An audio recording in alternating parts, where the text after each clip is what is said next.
Edward Bruce was a brave and ambitious Scottish nobleman. He was the younger brother of the famous King Robert the Bruce of Scotland, who had won a great victory against the English at the Battle of Bannockburn in 1314. Following this success, the Scots wanted to open a new front in their long war against England. They looked across the sea to Ireland, where many Irish lords were also struggling against English rule. The Irish lords of Ulster, led by Domhnall O'Neill, sent a message to Scotland. They invited Edward Bruce to come to Ireland and become their High King, hoping he would help them drive the English out for good. This was a huge opportunity for Edward, a chance to win his own kingdom and become as famous as his brother. In May 1315, a fleet of Scottish ships appeared off the coast of Ulster. On board was Edward Bruce and an army of around 6,000 tough, experienced soldiers. These were veterans of the wars in Scotland, ready for a new challenge.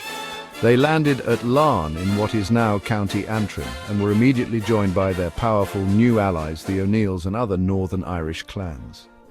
Their combined force was formidable. The plan was simple but bold: to march through Ireland, defeat the English armies, and make Edward the undisputed High King. The news of their arrival sent shockwaves through the English administration in Dublin, who quickly began to gather their own forces to meet this new threat. The first major test for this new alliance came quickly. The English Lord of Ireland, Richard de Burgh, the Earl of Ulster, assembled an army to crush the Scottish invasion before it could gain momentum. The two armies met near the town of Connor in September 1315. The battle was fierce and hard fought. The Scottish schiltrons, tight formations of spearmen, proved to be incredibly effective against the charging English knights, just as they had at Bannockburn. With the crucial support of the O'Neill clan warriors, who knew the land and fought with great courage, the Scots won a decisive victory. The English forces were scattered and Richard de Burgh was forced to retreat, leaving much of Ulster under Scottish and Irish control. This victory at the Battle of Connor was hugely important for Edward Bruce. It proved that his army could defeat the English in Ireland and cemented his alliance with the Irish lords. The win gave him a secure base in the north, from which he could launch further campaigns. It seemed as if his dream of becoming High King of Ireland was within his grasp. The morale of the Scottish and Irish soldiers was incredibly high, and they prepared to push deeper into the country. They believed that they were on the path to freeing Ireland from English control, with a Scottish king to lead them into a new era of independence and strength. The initial stage of the invasion had been a resounding success, with the north of Ireland largely under his control. Edward Bruce decided to march south. He wanted to take the fight directly to the heart of English power in Dublin. His army, full of confidence after the victory at Connor, moved through the land, aiming for the English-held territories in the south. Their next major confrontation with the English occurred near the town of Kells in County Meath in late 1315. Here they faced another English army, this time led by Roger Mortimer. Once again, the Scottish tactics and the ferocity of their soldiers proved superior. They won another significant battle, sending the English forces fleeing in disarray and further weakening the English grip on the island. Despite these impressive victories on the battlefield, the Scots faced a different kind of problem. While they were excellent at winning battles, they struggled to hold on to the territory they had conquered. They did not have enough men to garrison every castle and town they captured. As soon as their main army moved on, English forces would often retake the area. This meant that while they could march through the country and defeat any army that stood in their way, they couldn't establish permanent control. Frustrated by this, the Scottish soldiers often resorted to looting and burning the towns and lands they passed through, taking supplies and valuables before moving on and leaving destruction in their wake. This strategy of raiding and moving on created a cycle of conflict that was devastating for the local population. After the victory at Kells, the Scots continued their destructive march, but eventually found their supply lines stretched too thin. They were forced to turn back north to their stronghold in Ulster to regroup and resupply. This pattern would repeat itself: a bold push south, a victory in battle, followed by an inability to hold the land and a retreat to the north. While Edward was proving to be a brilliant military commander, He was struggling with the larger strategic challenge of turning his military wins into lasting political control over the entire island of Ireland. Nevertheless, by the spring of 1316, Edward Bruce felt he had achieved enough to formally claim his prize. After another victory at the Battle of Skerries, he was officially inaugurated as High King of Ireland in a ceremony held near Dundalk. For Edward and his followers, this was the culmination of their efforts. He was no longer just an invading general. He was, in his own eyes and the eyes of his supporters, the rightful king of the island. This act was a direct challenge to both the English crown and any rival Irish claimants. With his new royal title, High King Edward now prepared to launch even more ambitious campaigns to make his kingship a reality across all of Ireland.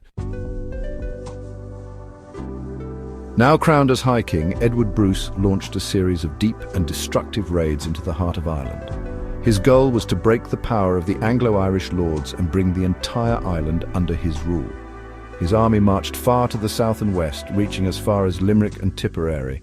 They burned towns, destroyed crops and seized cattle, waging a brutal campaign designed to undermine English authority and enrich his own army. For a time it seemed that no force in Ireland could stop them. The English administration in Dublin was in a state of panic, and their control over large parts of the country was collapsing under the relentless pressure from the Scottish and Irish forces. However, a new and more terrible enemy emerged that no army could defeat: famine. The years of 1315 to 1317 brought unusually cold and wet weather across Europe, leading to widespread crop failures. This event is now known as the Great Famine. In Ireland, the situation was made much worse by the constant warfare. The Scottish Army's strategy of burning fields and looting supplies destroyed what little food was available. The constant movement of armies meant that farmers could not safely plant or harvest their crops. As a result, a devastating food shortage gripped the land and people began to starve. The dream of liberation was turning into a nightmare of hunger and suffering for the ordinary people of Ireland. As the famine tightened its grip, the Irish people began to blame the Scots. While they had initially welcomed Edward Bruce as a liberator who would free them from the English, they now saw his army as another source of their misery. The Scottish soldiers, who were also suffering from the lack of food, continued to take whatever they could find, often from the very Irish people they had come to help. This caused a great deal of resentment. The Irish annals from the period describe the Scots with bitterness, accusing them of causing as much, if not more, destruction than the English had. The initial enthusiasm for King Edward's cause began to fade away quickly. This shift in attitude had a severe impact on Edward's military strength. Many of the Irish clans who had eagerly joined his army at the beginning of the campaign now began to abandon him. They were tired of the endless war and needed to return to their own lands to protect their people and find food. As his Irish allies melted away, Edward's army shrank and became weaker. He was left with his core of Scottish veterans, but they were now isolated in a hostile land, surrounded by a starving population that no longer saw them as saviors. The powerful alliance that had brought him so many early victories was crumbling under the immense pressure of war and famine. As Edward Bruce's army grew weaker and more isolated, the English forces in Ireland began to recover and regroup. The English crown, seeing the danger the Scottish invasion posed, started sending more soldiers, money and supplies from England to bolster their beleaguered garrisons. Unlike Edward, who was cut off from Scotland and losing local support, the English could rely on a steady stream of reinforcements. They began to re-establish their control over the areas the Scots had been forced to abandon. The strategic balance was slowly but surely tipping in favour of the English, who were now able to field larger and better equipped armies to confront the dwindling Scottish forces. The Scots, weary from years of constant fighting and weakened by hunger, found it increasingly difficult to continue their campaign. The fire and energy that had characterized their early victories were gone, replaced by exhaustion and desperation. They were no longer a conquering army marching confidently through enemy territory. Instead, they were a force struggling to survive, holding on to a small piece of land in Ulster while surrounded by enemies. Edward Bruce, the man who had been crowned High King of Ireland, now ruled over a kingdom of devastation and faced an ever-growing threat from the resurgent English. His grand ambition was slipping through his fingers. The final chapter of Edward's Irish adventure was approaching. The English assembled a strong force under the command of John de Birmingham, determined to end the Scottish threat once and for all. They marched north to confront the last remnants of the Scottish army. Despite being outnumbered and in a weakened state, Edward Bruce was not a man to shy away from a fight. He chose to stand and face the English army, gathering his remaining loyal followers for one last desperate battle. The fate of his kingdom and his life would be decided on the battlefield, just as his journey in Ireland had begun. This set the stage for the climactic confrontation that would determine the outcome of the long and brutal war. The Scottish invasion, which had started with so much promise and a string of stunning victories, had been ground down by the harsh realities of famine, shifting allegiances, and the relentless pressure of a better supplied enemy. Edward Bruce's dream of a Celtic alliance and a kingdom of his own was on the brink of collapse. The once unyielding Scotsman in Ireland was now facing his greatest and final challenge, with the odds heavily stacked against him. His struggle to hold on was a testament to his bravery, but the forces arrayed against him were becoming overwhelming.